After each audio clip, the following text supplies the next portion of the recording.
Welcome to Season 4 of Confessions, HIV-Positive Women. We are honored to bring you stories that break stigmas and amplify voices of courage. This season, we're focusing on a powerful theme, the experiences of women living with HIV who have gone through pregnancy. We'll dive into their journeys, explore the latest updates on CDC breastfeeding guidelines, and discuss the challenges and triumphs related to substance use, recovery, and obtaining housing stability. Join us as we uncover the resilience, strength, and hope that define these incredible women. Let's get started.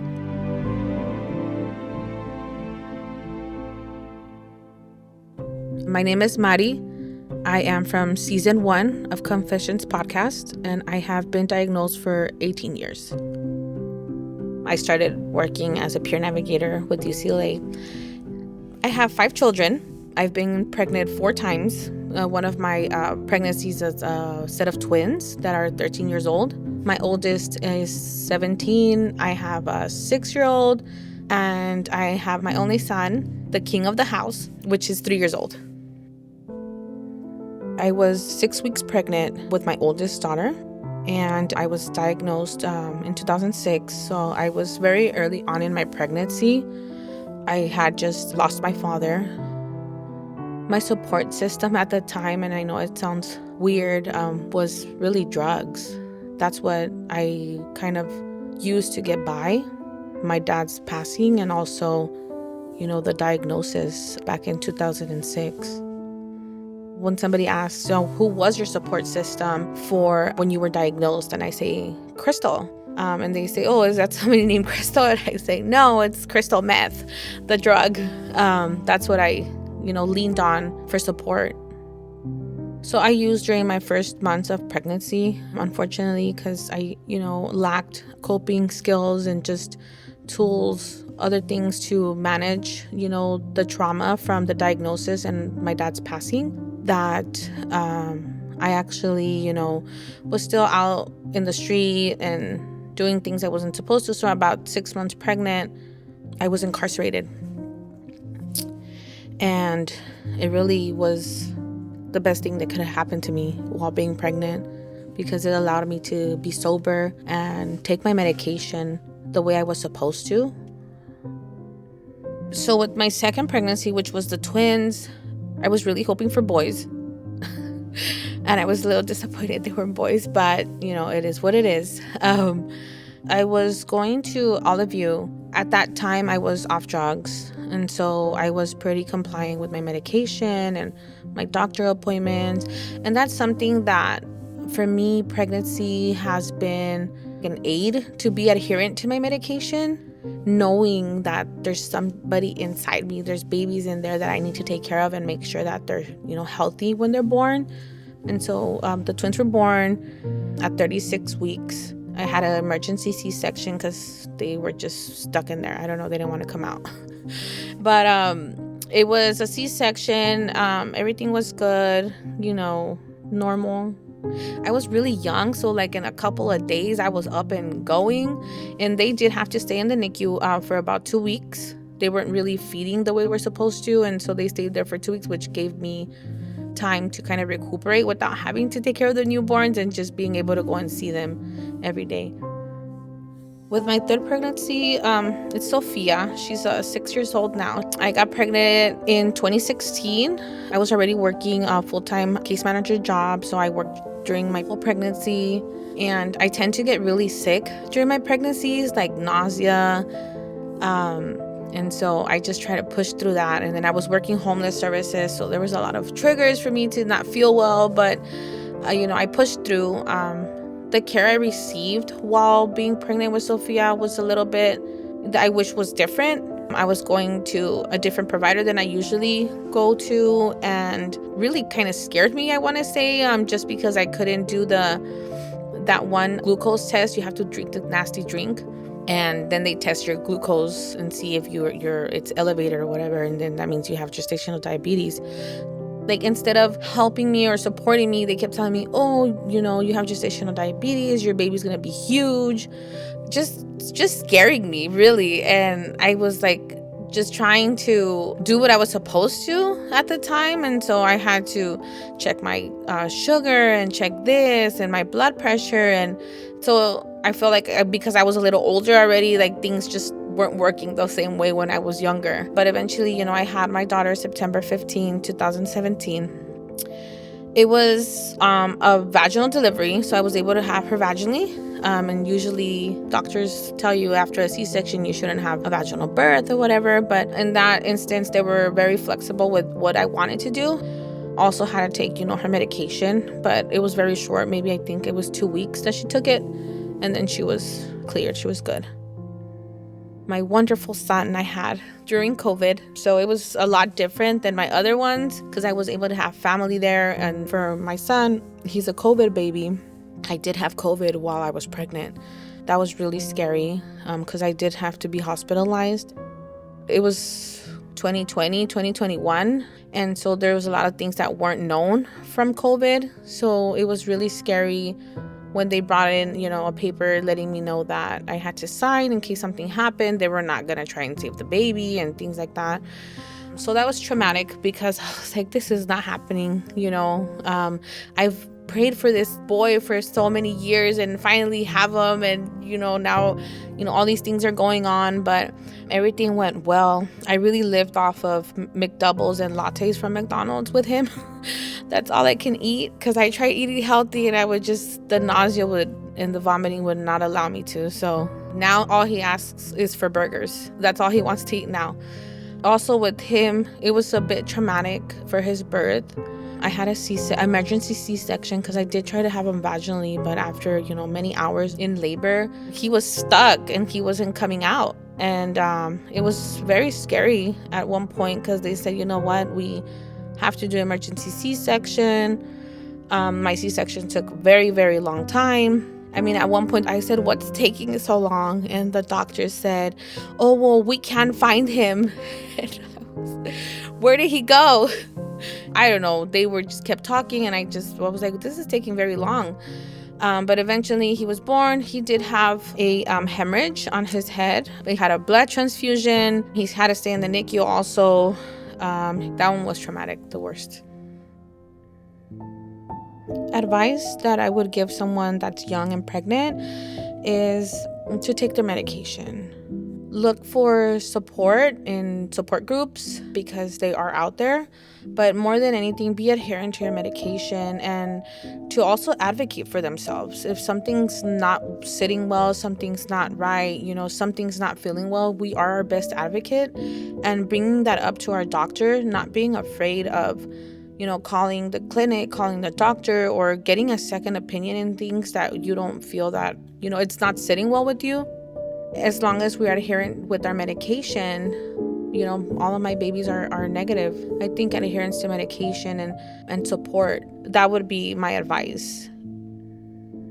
What is helpful for me now in dealing with HIV and stigma is being willing and open to talk about it, bringing awareness, allowing women like myself to have this platform to talk about, what a woman with HIV looks like. What was helpful for me when I was first diagnosed as a young woman and being pregnant? To be honest, I don't think that anything was helpful at that time. Just the way I found out about my diagnosis and the lack of education kind of set me up for failure.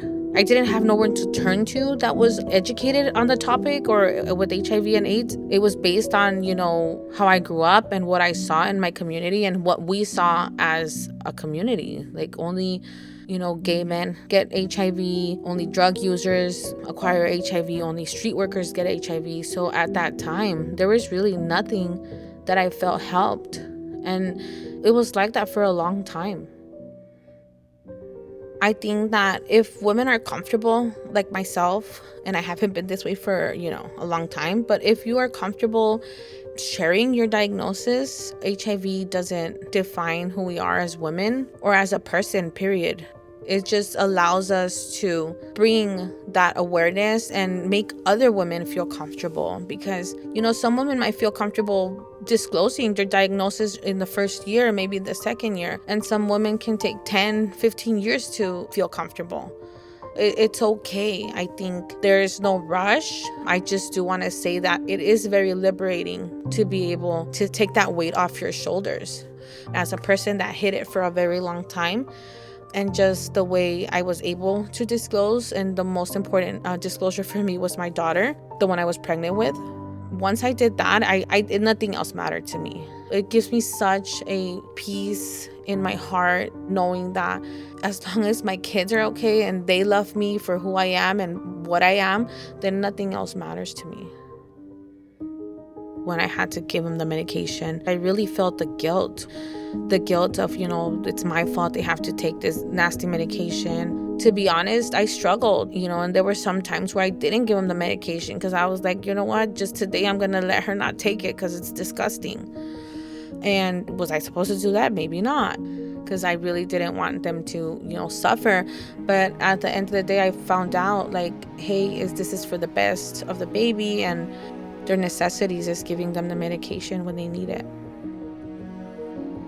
For my first baby, because she did have a positive test, and this was because I was, in jail when I had her. My water broke in the middle of the night and I was rushed in the ambulance to have her at the hospital that was near the jail. They usually are supposed to give you the AZT, like run it when you're in labor, delivering, and they didn't do that. And so they told me, well, you should have said something. And again, I don't know. I'm 19 years old, first baby, by myself, handcuffed to the bed. I don't know what to ask. I didn't know what AZT was. They kind of put it back on me like, oh, you should have said something. But again, I didn't know. And so with her, she had to take it for a longer period of time just because she had a positive test. But I think the other ones is I did it only 2 weeks. I think it was a month for my youngest one, my son. So breaking the cycle of generational trauma is extremely hard. And I hate to say it, but my oldest daughters, the 17 and the twins that are going to be 14, were treated very differently than my younger ones that are 6 and 3. I wasn't taught how to be a mother. I just kind of went into being a mom. My mom wasn't around when I was growing up. And so I want to say I'm a very manly woman because I have like my dad's attitude, and I catch myself being like my dad, and that sucks in a way because he was very abusive. When I'm telling something to my kids, I hear him saying it, I'm like, oh my God, here I go again. So I try to apologize. I apologize and I say, you know what, I was wrong with what I said and this is what I meant. And so it's just learning, having tools and education. There's little books on how to talk to kids, and usually they say, in my culture, oh, you can't fix that with, a little book or something, you got to fix it with the chancla. But, I try to correct my behavior with my children. And I think we're changing. And that's really important for us to address this generation that is coming up now that are going to be adults very soon, and how we can control this HIV epidemic. It falls on us and my generation, how to educate, our kids. And it comes with, generational trauma. Is we never talked about sex in my house. We never talked about protection. We never talked about any of those things. And so I think that by doing those things, we are eliminating a lot of the trauma that goes on in our home. During the time of having my children, it was a no for breastfeeding. And I think that was one of the things that hurt me the most. It was one of the things that I felt was robbed from me.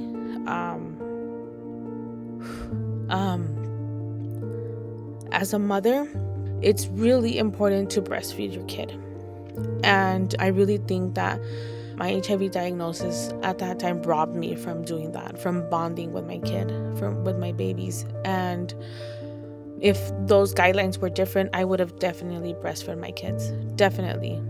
It sucked because, while you had just delivered your baby, they would often come in the room and say, oh, are you breastfeeding? And I would have to remind them, oh, I can't breastfeed, because of my diagnosis. And they said, oh, okay, sorry, yeah, I'm going to put that on the chart. But they wouldn't stop asking, and I just made it more frustrating. So now attending all these events or trainings in the HIV field, when I walk in there, I feel confident, I feel empowered.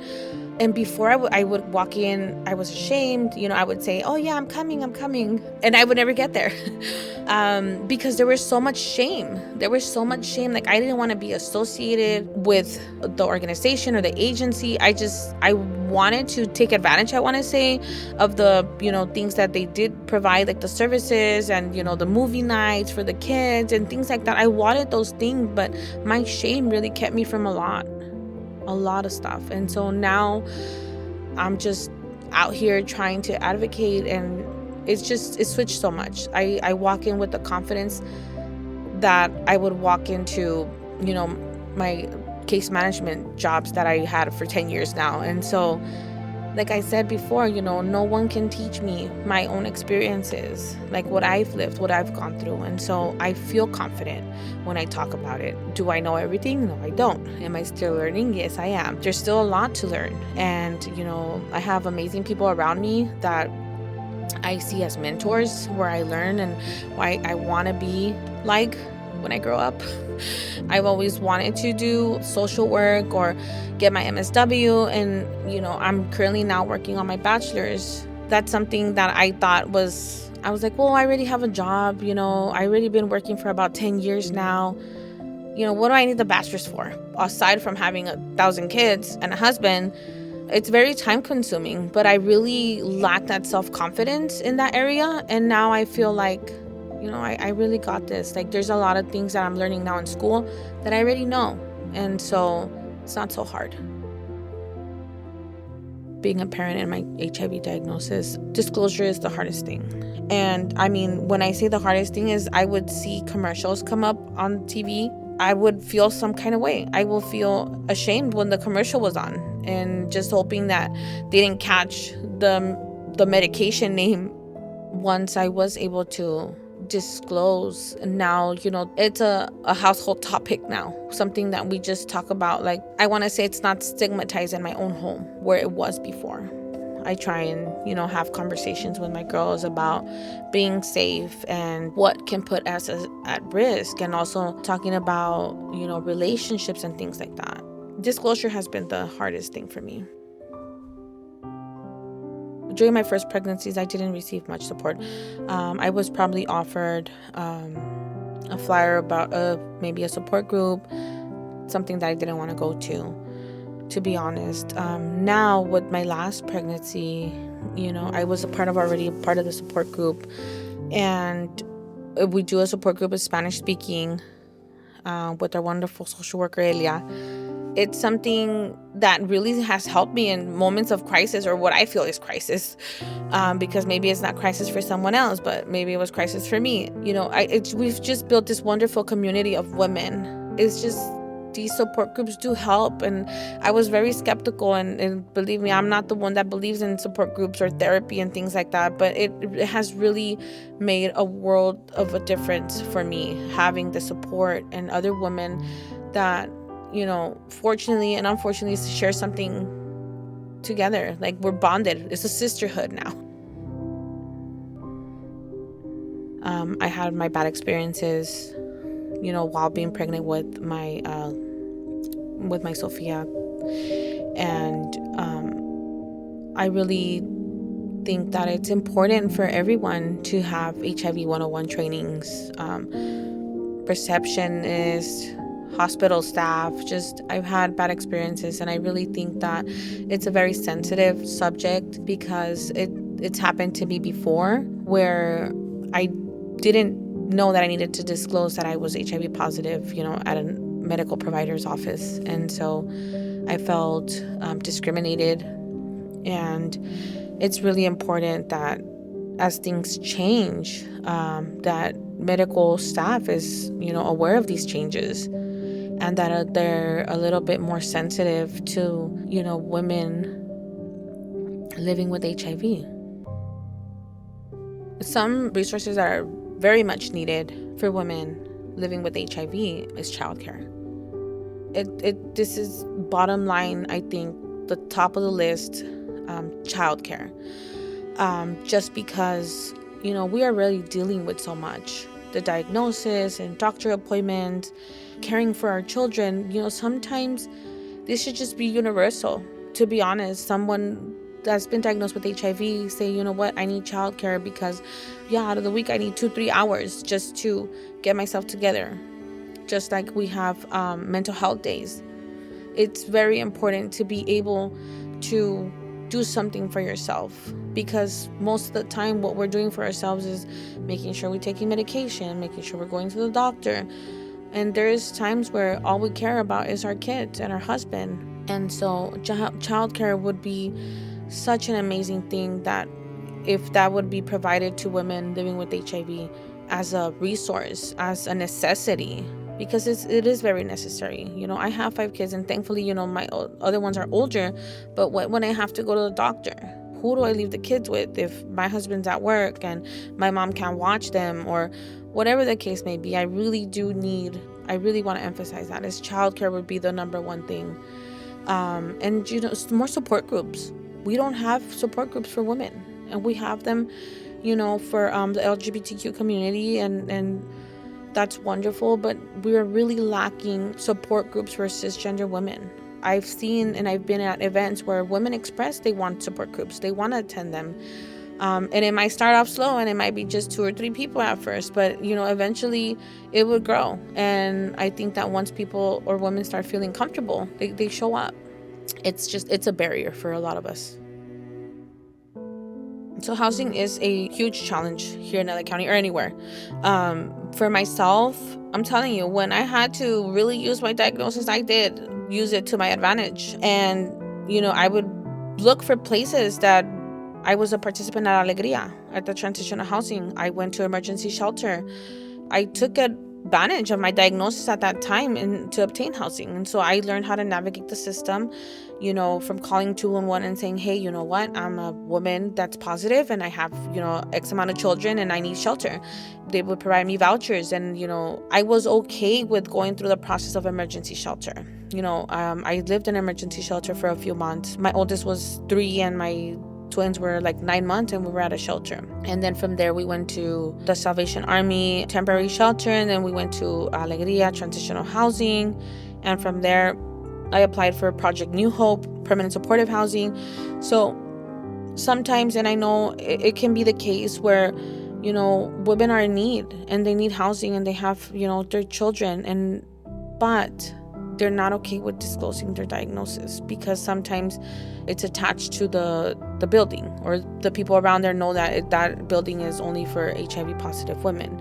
Sometimes you just have to weigh what's greater, your need for housing, or not wanting to disclose, or people to know that you're positive. And in that case, I would want to say that for me, having my children in a shelter, to be honest, being in the shelter was like the best part of my life ever. I didn't have to work or pay rent. We had good food every day. My kids had activities. We would go to church, come back and sleep, and then get up in the morning, and we had a routine going on, and I was okay with that. And some people are not, and it's okay. We already have been diagnosed with HIV, and there is resources out there for people living with HIV. And so I would use that. Okay, so I do want to take the time to highlight the program that I'm currently working for. It's a peer program. It's peer driven. So what that means is we have peer navigators that have lived experience. So like myself, someone that's listening that needs support, there is some criteria you need to meet with. It's like being in LA County, being newly diagnosed, are you out of care, you need support. I would look for these programs, or this program specific. I know it's the only one in LA County, and it just makes a world of a difference to know that there's someone there by your side that has probably gone through what you're going through, if not worse. There's women out here ready to advocate for you, to support you, to love on you, to let you know that you're not alone. We are women empowering women, and I know that it's only the beginning for our peer program and just for us women in general. And I think that we're in a time where women empowering women, and I'm on this side now, but I want to empower the next generation of women that are going to advocate for cisgender women living with HIV that are we're changing lives, and it's one woman at a time.